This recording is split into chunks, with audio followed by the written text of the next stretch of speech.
«Держись, Таня», — говорили мне гости на свадьбе. «Что и говорить, не повезло тебе со свекровью». Я пожимала плечами. Муж Павлик смотрел на меня влюбленными глазами и улыбался. «Прорвемся», — думалось мне тогда. Раиса Дмитриевна оказалась человеком весьма сложным.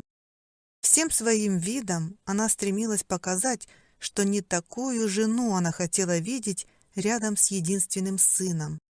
А тут, видите ли, Паша выбрал меня. В общении она была холодна и неприветлива.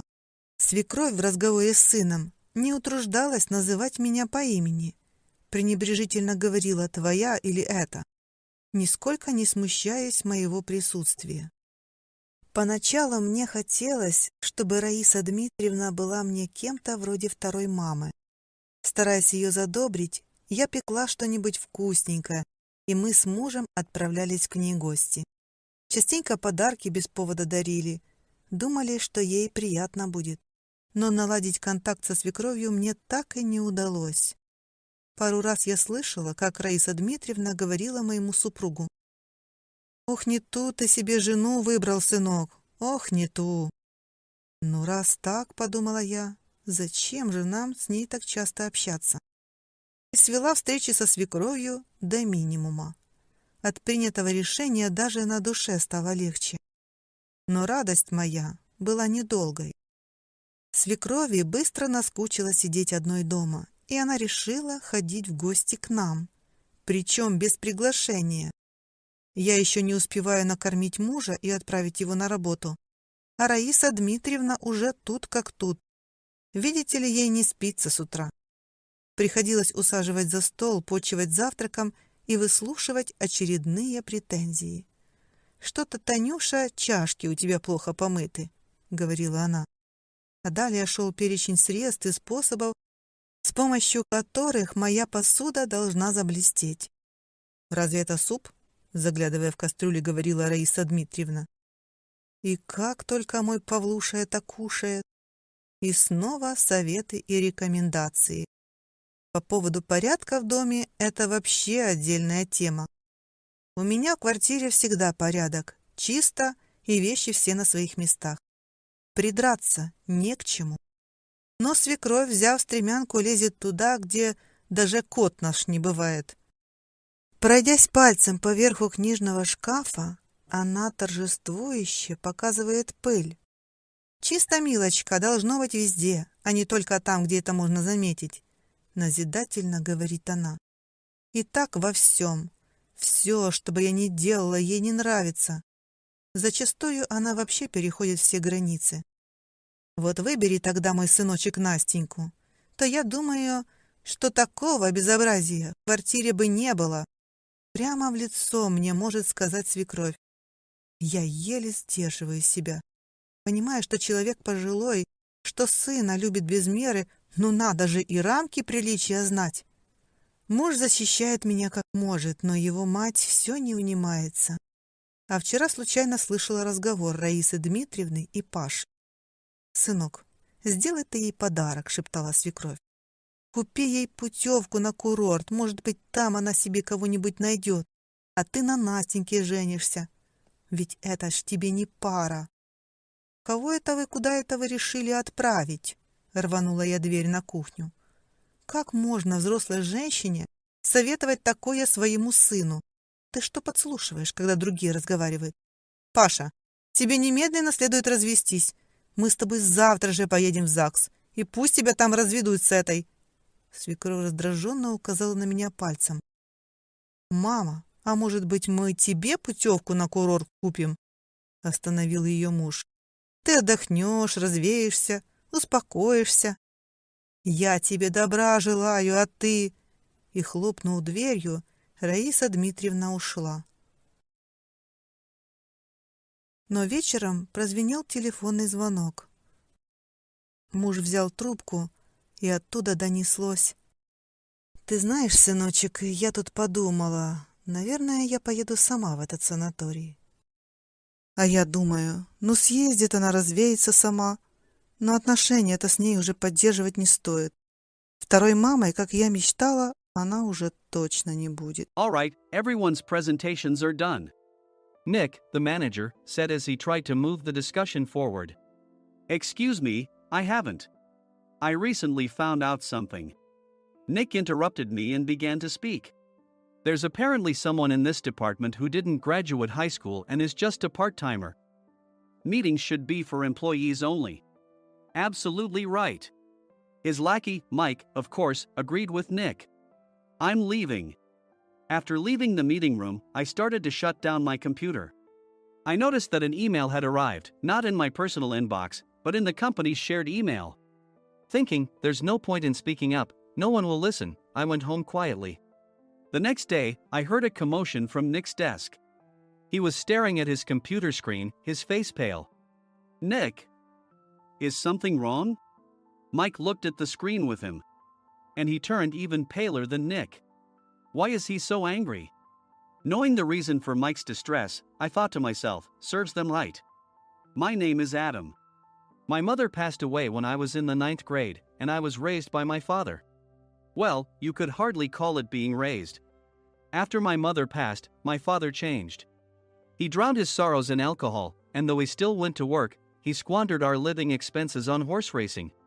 Because of that, I had to start working part-time as soon as I entered high school.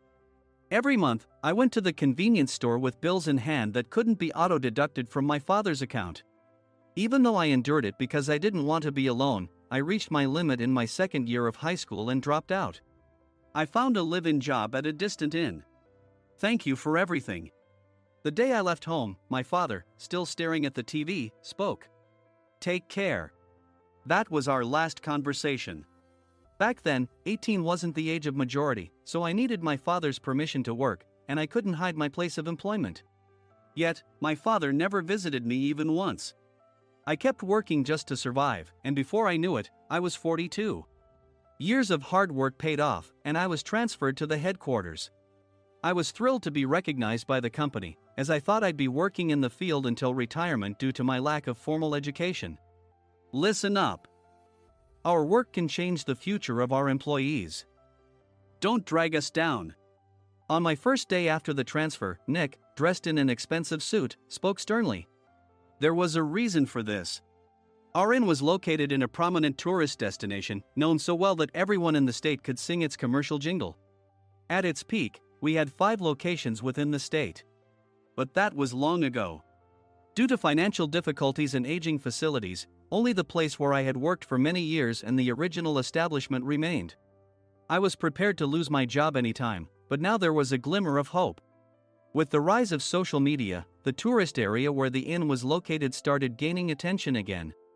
Depending on how hard the sales department, where I was transferred, worked, we could either thrive or be forced to give up this prime location to the new hotel chains continuously popping up. For Nick, who had switched careers from another industry to strengthen our sales, this was a battle he couldn't afford to lose. I understood why he had to be strict. I will do my best. Nick sneered at my enthusiastic declaration. Did you not hear what I said? I'm sorry. I thought I was listening carefully. Out of habit from years of customer service, I apologized reflexively, though I had no idea what had offended him. Someone was watching me with a smirk. In this department, there are those who are expected to excel and those who have been shoved here because they have nowhere else to go. You are the latter. It was Mike, the section chief. He's 7 years younger, at 35. But he was called to headquarters much earlier than I was and had been moving around within the headquarters ever since. I'm not jealous, but I can't accept that he's my boss. Graduating from a prestigious university, he has an unusually high pride and caused many problems as a newbie, making things very difficult for me when I was the front desk leader. When I found out Mike was transferred to the sales department a month before me, I was disheartened. Mike is right. With just a middle school diploma, there's not much you can do. Don't even think about achieving results. As if I didn't exist, Nick remarked, I'm thirsty. Mike eagerly ran to the coffee maker. It seems Mike is Nick's lackey. I regretted being happy about my transfer to headquarters, wishing I had stayed on site forever. Send a direct mail to every company on this list by the end of the day. Nick only assigned me tasks that even a new graduate could handle. What? There are over 1,000 companies. You want me to send to all of them by today? Yes, if you and your fellow misfits split the work, even those with nowhere else to go should finish by today. I glanced at the employees typing away expressionlessly. They were worn out from customer service, only thinking about leaving on time, or were women reassigned after having children. With zero motivation for work. Even Sam, a new graduate from the same university as Mike, who was supposed to be among the expected achievers, had no enthusiasm for the job. Having joined the company wanting to do customer service. I don't care what they say, I plan to quit anytime, he said. Only Nick and Mike were highly motivated, making all the decisions between the two of them. I originally only wanted to work at the inn to survive and had no particular attachment to this job. I swallowed my words, thinking I had no right to reprimand them. About a month after the transfer, Nick told us with a frustrated look. To commemorate the 50th anniversary, we've decided to create a plan exclusive for one group per day. Originally, Mike and I were supposed to come up with it, but our president, Mr. Thompson, insists on hearing everyone's opinions. So, you all get a chance. As Nick explained, Mike began handing out prints. Make sure not to embarrass Nick. If your ideas are half-baked, you'll have to redo them. It seemed that they had printed his handwritten notes by Mr. Thompson, which included several questions and a section for free responses. It made sense why Nick had to seek our input, given that all responses had to be submitted to Mr. Thompson. We were given a week to think about it, and a meeting was scheduled to compile our ideas. My plan is to let guests enjoy both the old and modern America. Nick began the presentations. Guests would watch a master confectioner at a nearby traditional sweet shop make sweets in front of them. The welcome drink would be premium tea in a bottle. Nick's plan was certainly attractive. After his presentation, Nick called on us to present in the order we were seated. Just as I stood up for my turn. All right, everyone's presentations are done. Excuse me, I haven't. I recently found out something. Nick interrupted me. There's someone in this department who didn't graduate high school and is just a part-timer. He was likely talking about me. I joined the company as a part-timer and was made a full-time employee when I turned 20. That was 20 years ago, so Nick and Mike probably had no chance to know until recently. Meetings should be for employees only. Absolutely right. After that, Nick kept creating opportunities to solicit everyone's opinions, purposefully excluding me from speaking. The meeting unexpectedly heated up and went past the scheduled end time. A few people asked to leave, and the discussion continued with the remaining few. Still here? Normally, you'd leave in that situation. Though I had no attachment to the job initially, hearing kind words from customers made me want to make them happier. For someone like me, with nowhere to go, the inn was my home and customer service was my life. I felt pathetic about my current self. I'm leaving. I left the conference room and started shutting down my computer. I noticed an email had arrived, not in my personal inbox, but in the company's shared email. Thinking no one would listen to what I had to say anyway, I quietly went home. The next day, while preparing the DM as instructed, I heard a commotion from Nick's desk. In his haste to stand up, he hit his knee on the desk. He stared at his computer screen, his face pale. Nick! What's wrong? Mike, thinking he should be the first to rush over, approached Nick while still wearing his coat. He peered at the screen with Nick. And he turned even paler than Nick. Why is he so angry? Who is responsible for this company? Nick, more irritated than ever, asked, and Mike answered without checking. Probably Sam. Sam wasn't there because he was attending a morning training session for new hires. Nick gave up on getting angry and returned his gaze to the screen. They were looking at an email that arrived right after the end of the working day yesterday. Apparently, no one, including me, had checked it before leaving. The email was from a large company that used us for their annual employee trips. The president and executives of that company also frequently used our services personally. President of the company, Mr. Mason himself, had declared that neither he nor his company would ever use our services again. Well, some companies cancel their employee trips or stop using our services due to financial struggles. Let's just move on.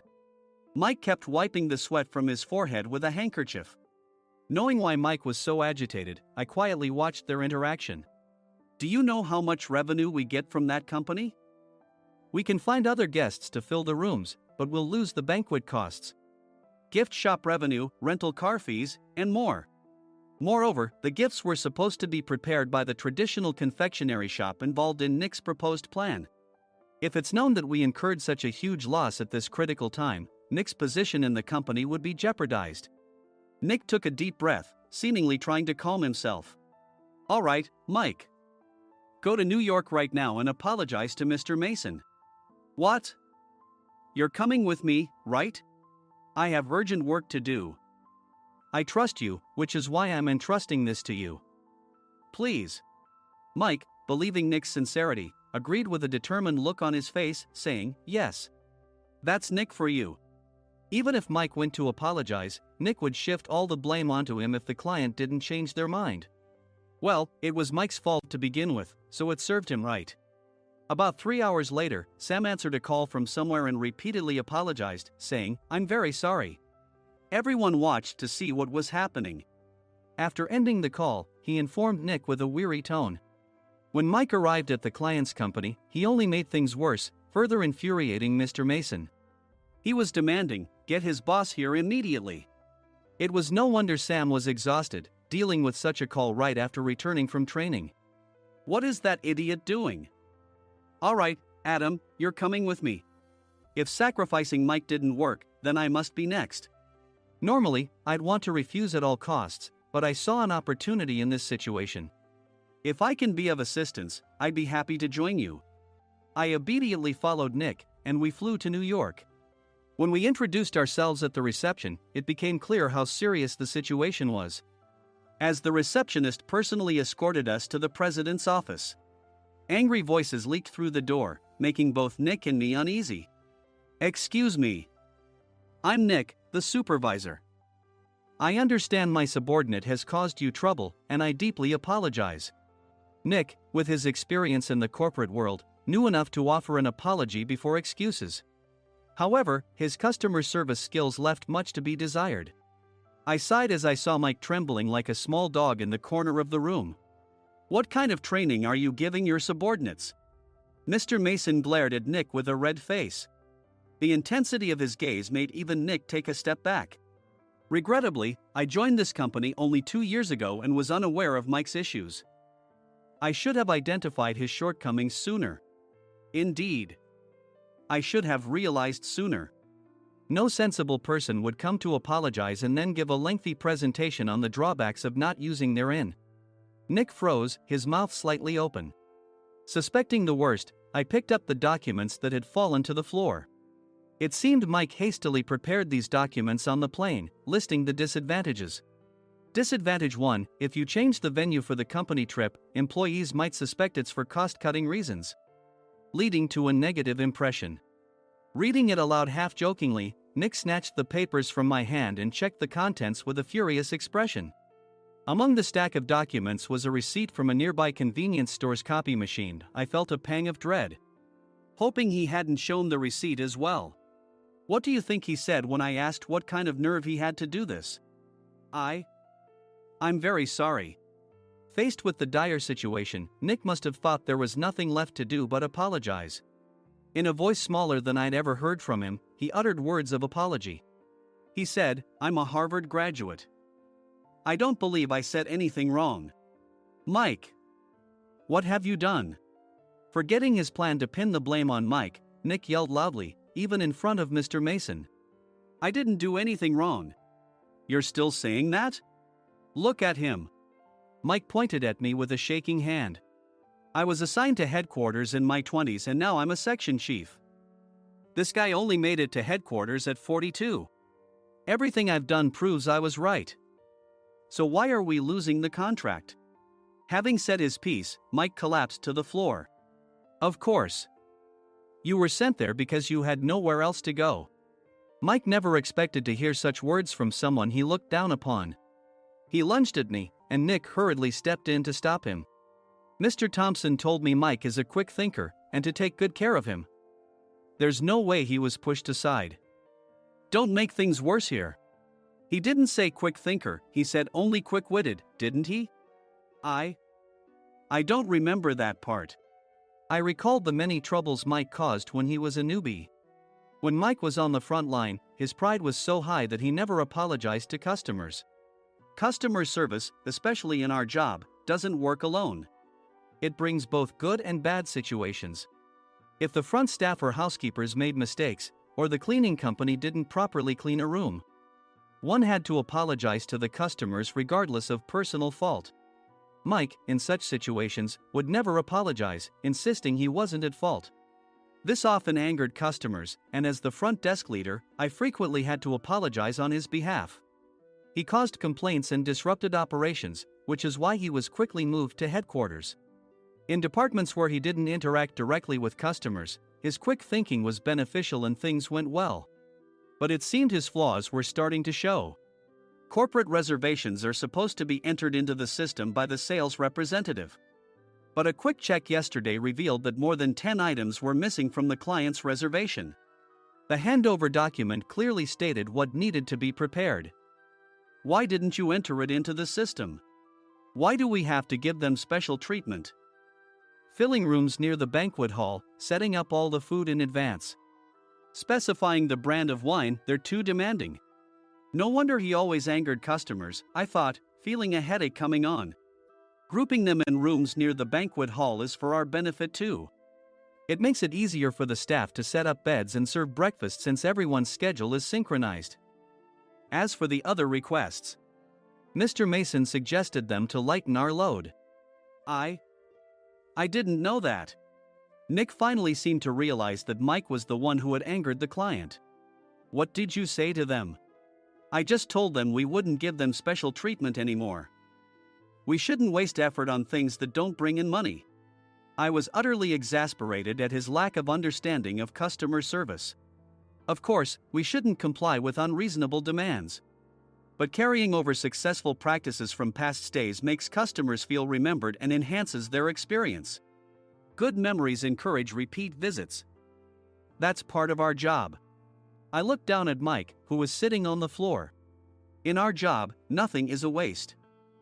Mr. Thompson likely moved you to the sales department, hoping you'd finally understand this. How do you think he feels now that you failed to meet his expectations? Mike, tears in his eyes, fled the president's office. I was amazed he still hadn't apologized. You have it tough, Adam. It's okay, we're all employees of the same company. I deeply apologize for this disrespectful incident. Especially after all the care you've shown us. If it weren't for you, Adam, I really would have stopped staying here. When I heard you were moving to the sales department, I was willing to reconsider if you handled it. Seeing us talk so amicably, Nick's face contorted. Do you two know each other? Adam's service is excellent. I always requested him specifically. Normally, we don't accept specific staff requests, but we made an exception for Mr. Mason, adjusting my shifts accordingly. He had personally stayed at our hotel just before my transfer, and during casual conversation, I mentioned, I'm moving to the sales department soon. If I hadn't told him then, things could have been much worse. Please continue to take care of us. I look forward to it. On the return flight, Nick awkwardly offered me a can of beer. It's still working hours. Of course, I had no intention of forgiving him for a single beer. Nick might try to pin everything on Mike and avoid any consequences. While pondering this, a startling fact came to light. Nick, the tea bottles for the plan have arrived. I handed Nick a bottle labeled with our inn's name. They look good. What are you talking about? These are plastic bottles. I had assumed we would use the trendy, high-end bottling tea. But what arrived were ordinary plastic bottles of tea with customized labels.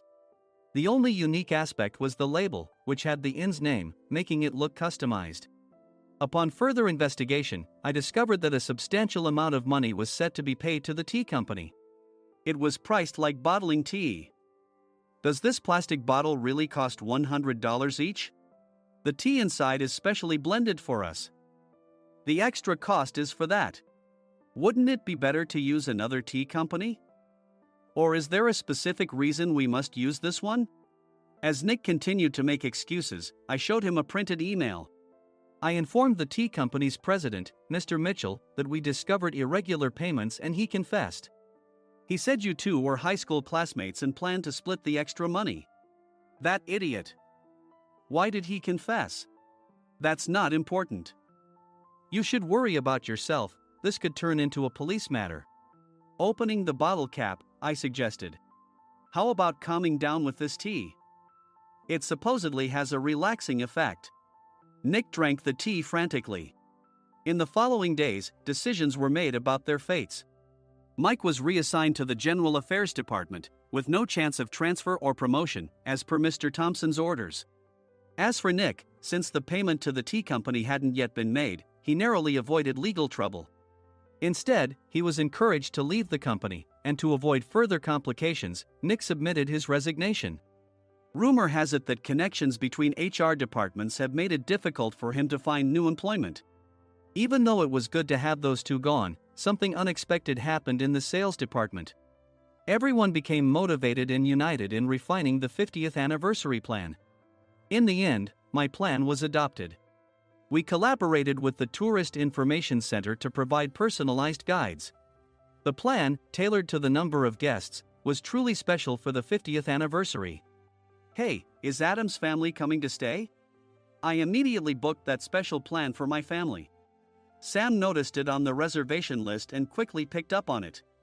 Yes, I'm inviting my father. That's great. I might invite my parents too. I lacked the courage to face my father just as Adam. But here, with the confidence Mr. Mason praised, I felt ready. The 50th anniversary plan was a perfect opportunity to reconnect with my father. I hoped to bring back the days when we could laugh together as we once did.